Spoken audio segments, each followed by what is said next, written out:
How are you, students? Tudo bom com você? Eu sou o teacher Ticiano, professor de língua inglesa da Rede Municipal de Ensino de Passos, e hoje vem mais uma aula number 20, aula 20, falar com o nono ano. Vou falar para vocês sobre voz passiva, voz ativa e a voz passiva. Pay attention, close attention.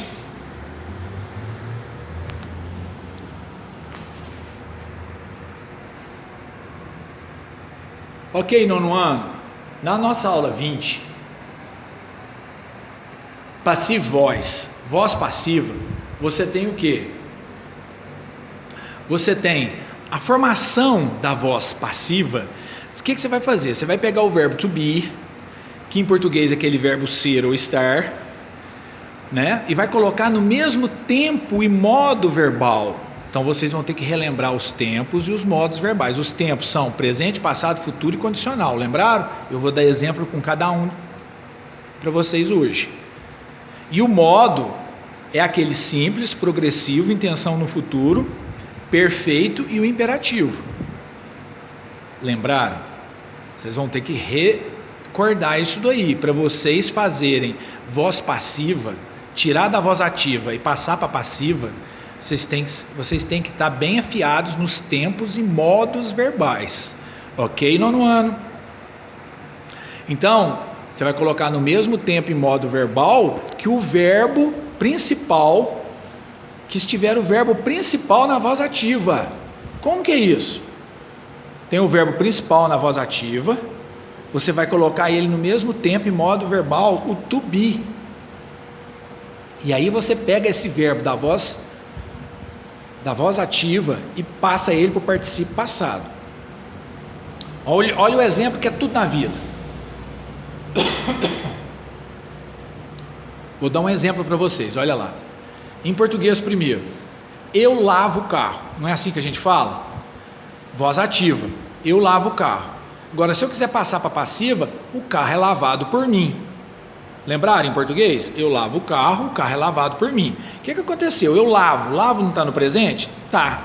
Eu vou colocar então o verbo ser ou estar, que em inglês é o be, vou colocar ele no mesmo tempo que está o verbo lá, ó. O verbo lá, eu lavo o carro, o lavo é o verbo principal da frase, na voz ativa.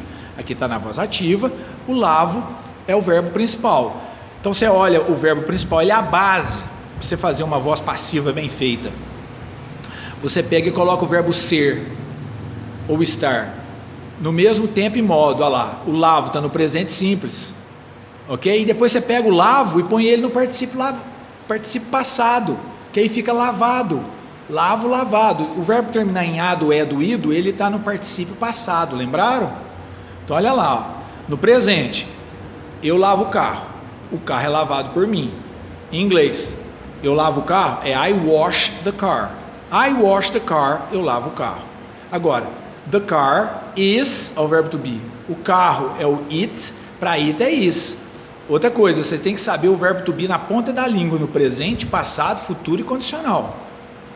Vocês têm que dar uma olhada nessas tabelas, ok? Então, olha lá, ó. O presente simples para it é is. Então, the car is, e peguei o wash e passei ele no particípio passado. Outra coisa, vocês têm que saber se o verbo é regular ou irregular. Aqui no caso, wash, ele é regular, então ele levou um ED. Aqui, ó, the car is washed by me. O carro é lavado por mim.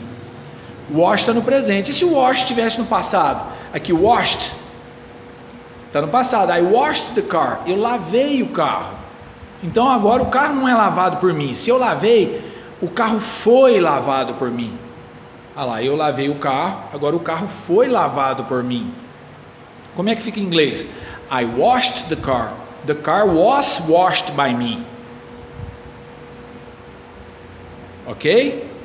Isso é passado. Futuro é will wash. I will wash the car. Eu lavarei o carro. The car will be. Futuro do be é will be para todas as pessoas. Lembraram? Olha lá. I will wash the car will be washed. Porque o wash vai para o particípio passado. Olha lá, eu lavarei o carro será lavado por mim.